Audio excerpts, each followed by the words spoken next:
Welcome back. You're watching World Insight. I'm Tian Wei. China and African nations are longtime partners. That friendship is not only reflected during the sunny days, but also at turbulent times. For example, the fight against COVID-19. China, represented by the Chinese President Xi Jinping at the just concluded World Health Assembly, have pledged to support both African nations, their economies, and also supporting some African hospitals. Meanwhile, we see the youth exchanges between the two sides are becoming ever more vibrant. It is not just help coming from one side toward the other, but rather mutual support. That is reflected by a group of young African volunteers working to help their friends and also their acquaintances when China was experiencing COVID-19 outbreaks earlier. I met some of these African volunteers in China during an early spring talk in Beijing. Fresh air in the fresh garden in a beautiful friendship. Some of you are students, some of you already work in China, and some of you have been living in China for a long time. Yeah. There's so many different backgrounds you are coming from. You're all working for everybody else during the pandemic. Sure that. You volunteered. Yes. Tell me about your experience. I was supposed to go to a show in Yulin with my friend, and then the show was cancelled because of the pandemic. Yeah. And so he offered for me to volunteer at the train station. Yeah, but I want to say something here. Muya is a rap musician, right? Yes, yeah. So, but later you devote your voice and your rhythm to helping others. Yes, because it was a new setup because of the pandemic. You tell them where to go to get tested for the temperature, and to give them new masks as well. And do they listen to your advice? Oh yes, they do. You say it in English or in Chinese or in rap music? That's a good one. That's a good one. So you are also volunteering. Yes, so I volunteered as a doctor at the Wenzhou-Nan Expressway in Wenzhou. Yeah, so basically our job was to take temperatures, and I think like everybody else, we have the same story that we were wearing protective gears, and then but people would actually see that we are foreigners, and when they would lower their window, they would be like, oh, she's not Chinese, you know. And then but the questions that will follow through, they will be like, oh, okay, I'm comfortable with her. Yeah. But we really had to go very quickly, I think, because per day we had around 6,000 cars to check. Oh my God. And at the beginning, Wenzhou was not on a lockdown, so everybody could come in and leave, so we were very busy. So it's like a drive-in test. Yeah, it was like a drive-in, but it was like the expressway, the toll gates. But after lockdown was initiated in Wenzhou, then it was very relaxed and everything, although we were on higher alert. Really medical professional, but on the streets, you know, trying to direct the traffic and tell people what to do. It's a very different job, right? I think for me, in the beginning, it took me a long time to get in that role, but I think I had good role models there. I always say, whenever someone asks me, like, how did you integrate so well? I told them that the nurses, the doctors, the policemen, even the normal people, you know, like the normal running who were working there, I never felt the difference. And at the end, when I left there, I think I had family. It was not even friends or colleagues. It was family. It was just purely family. Absolutely, particularly at the difficult times. Yeah. The friendship really bound. Oh, right? I swear. And there was so many little things that these people would do, you know. For example, I'm Muslim, so I would not eat pork, or I would not eat like especially food-wise, they would be really so cautious. Oh, please don't give her that. She doesn't eat that. Or, oh, are you tired? Maybe you can take a break and we'll take over. You know, there's little things that really made me feel like I'm part of a family. It's also because you have yourself a tender heart. When people do that, you will feel it. And you have the same warmth for them too. Yeah, so I guess that's how it works. Thank you. And what about for you, Eric? Okay, I'm also a volunteer. In the early stages, I was actually volunteering at the railway station, just like Muya. And we then stopped. Do you do rap too? No, I like don't do him? rap. No, okay. Because it was the how do you call it, the Spring Festival, Yes. right? So a lot of people were going back to their home cities. So we were helping them to lift up their baggages and stuff. And on 21st of January, we were then asked to stop because we were asked to go back for quarantine in the lockdown.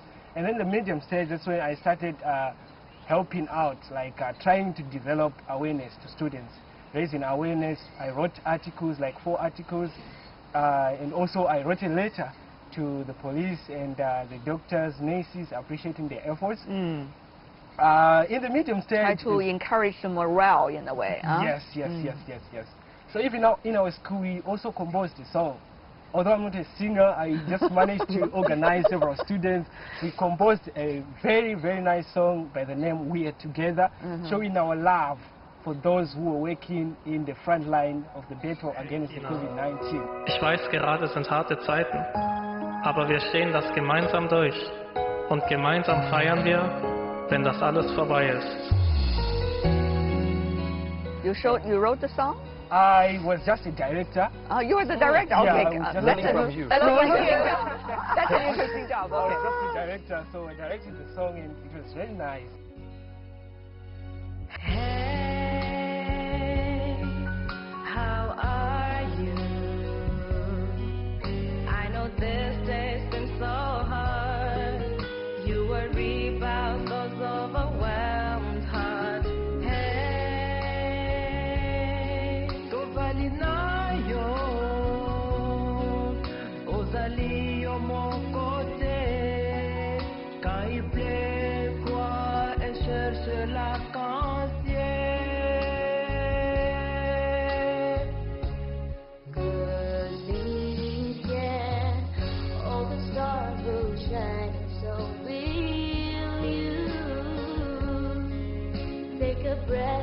rest your heart true.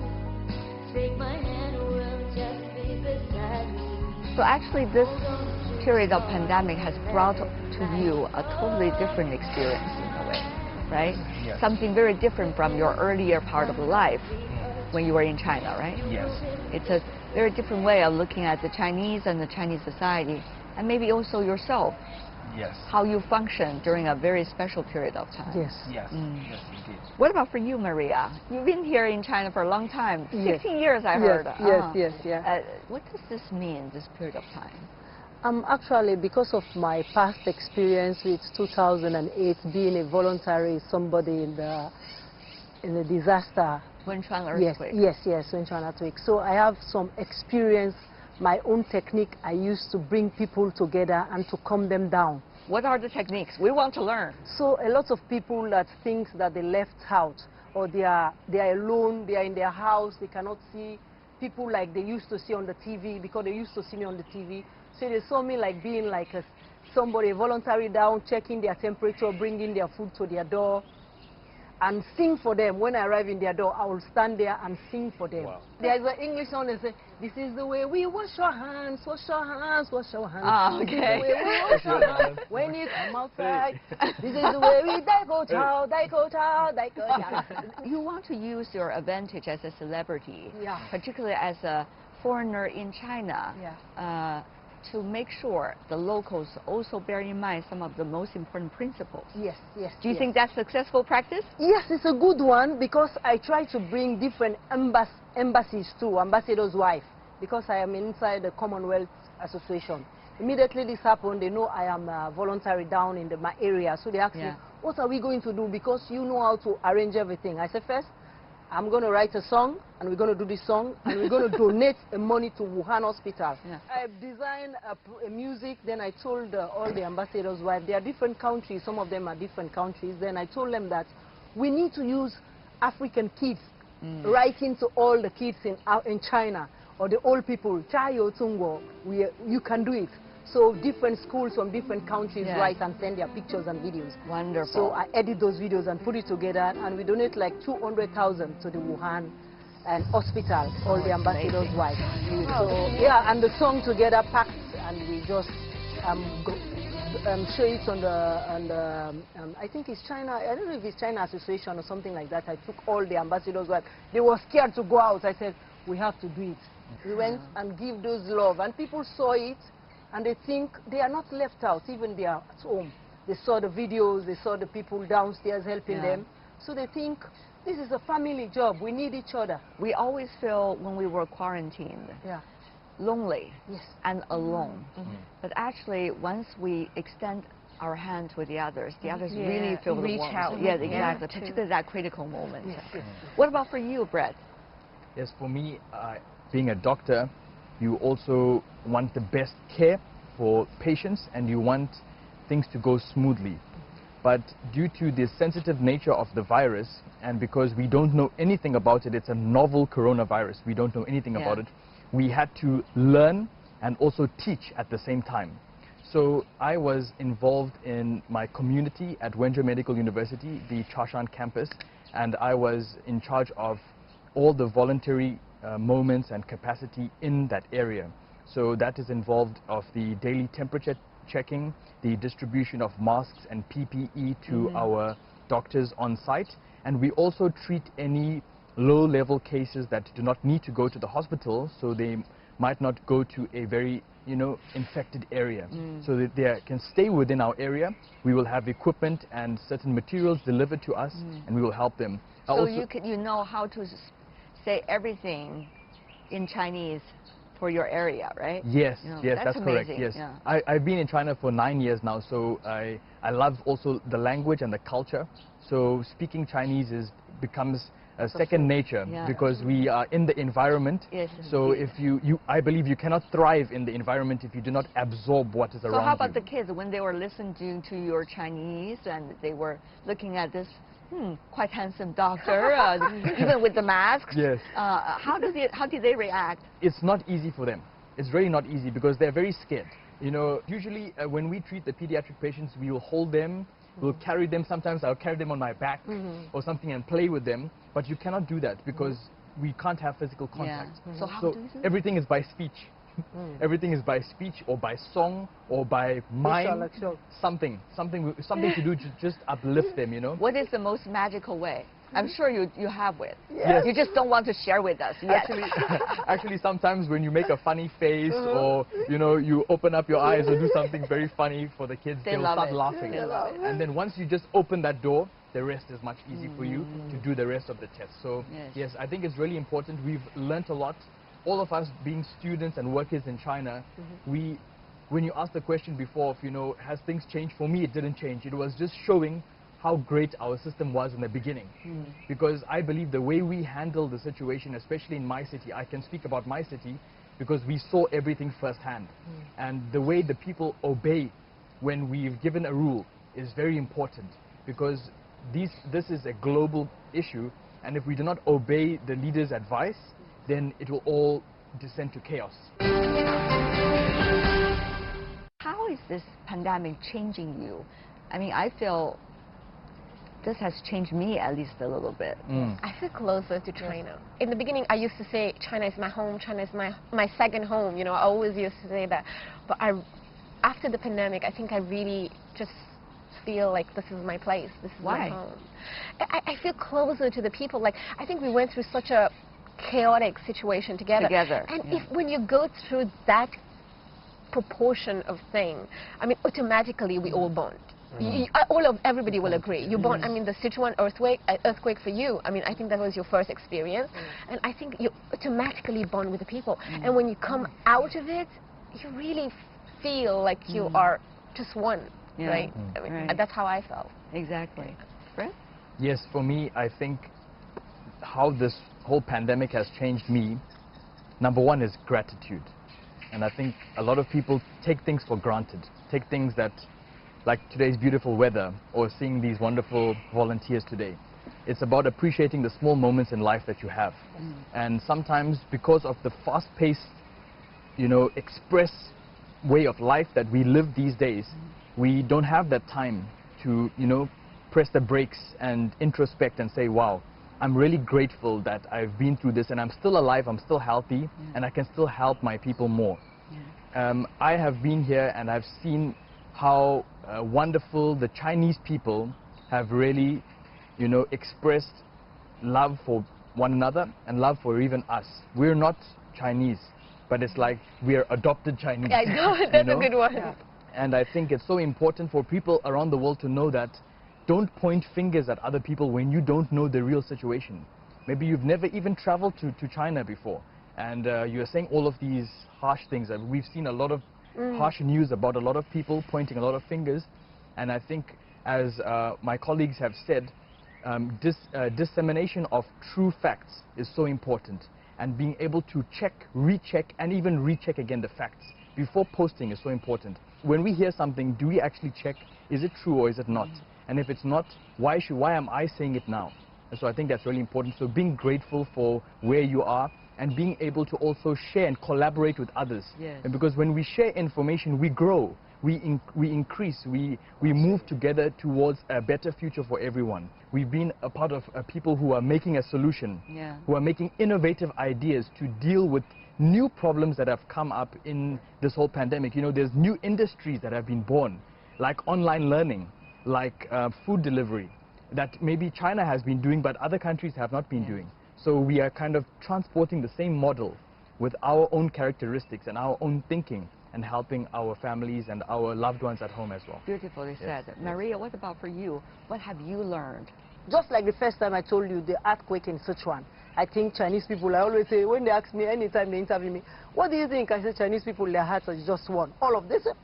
Chinese are many. Why you said one? I said, yes, because they came together. United. And unite together and fight the disease together. So they kill it together. They don't say, because I'm from here, I'm from here. Even your foreigner in China that time, they all come together. They make sure this finished. So I just think this virus makes to think that we are one. We should think about each other. We should stop saying this is this, this is that.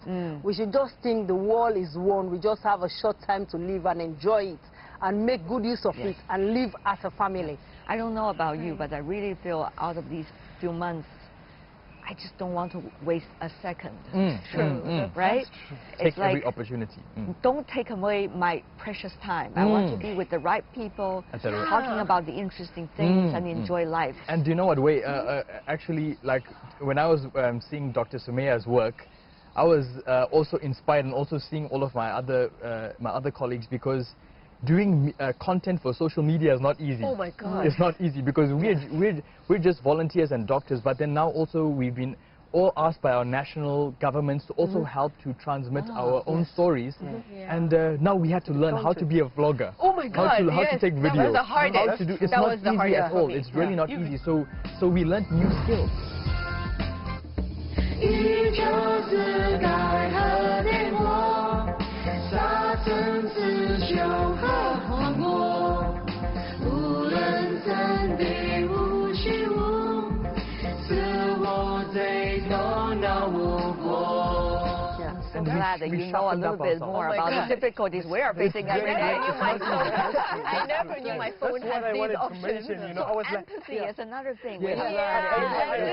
Being able to connect with people, like, together. you know, how can you really connect with them? What can you share? You know, I just enjoy talking to you guys. So much laughter. But, you know, at the back of our mind, all of us, we know it's not the end.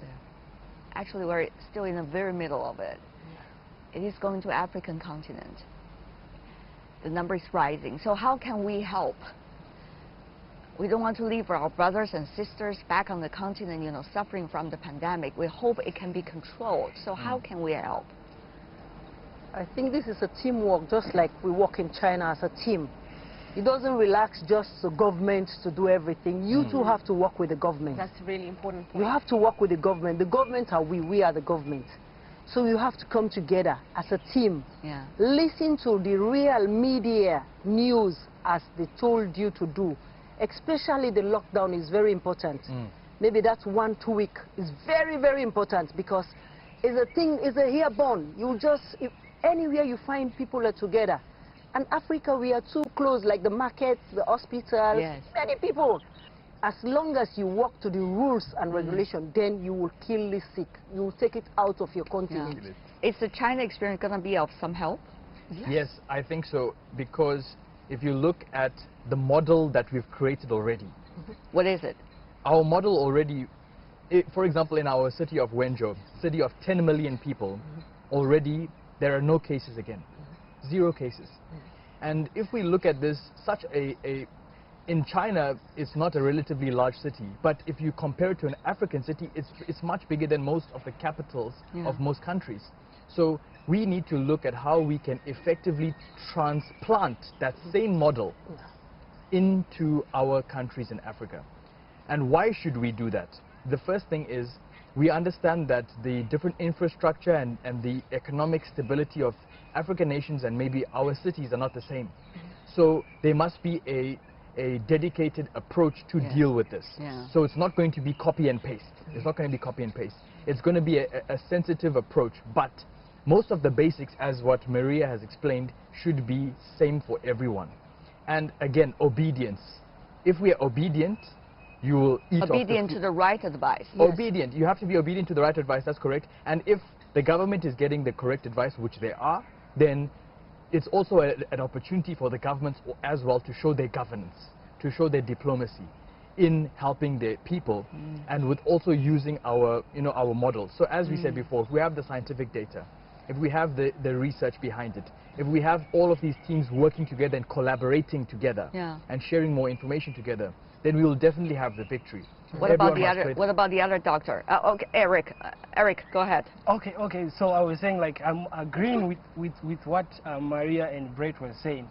And to add on top, I think the most fundamental thing that has to happen to be precise, in Africa, is much awareness has to be raised.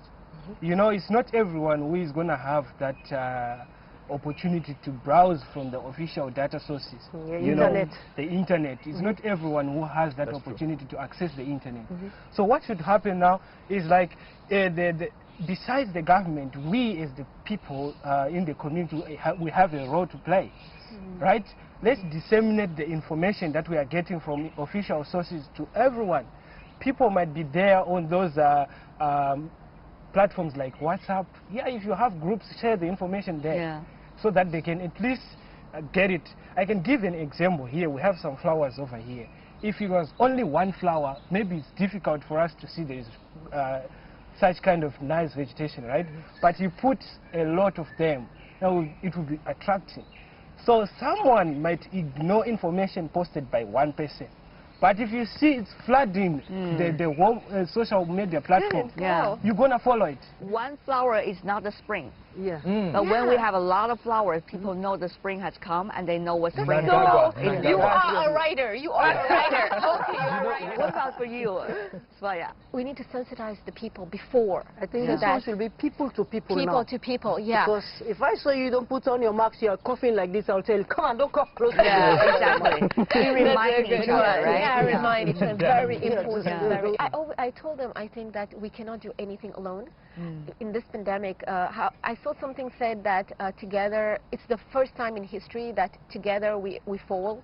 Something like, now we need to stand alone, but I think it's still not true. It's still something that we need to stick together. Not in the literal sense of the word, but we really need to stick to each other in every other sense of the word, except physically.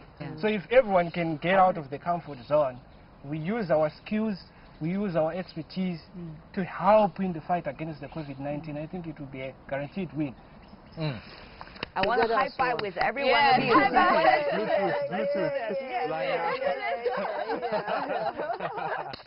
Thank you so much. Thank you so much. Thank you so much for having us. Thank you so much. I learned so much.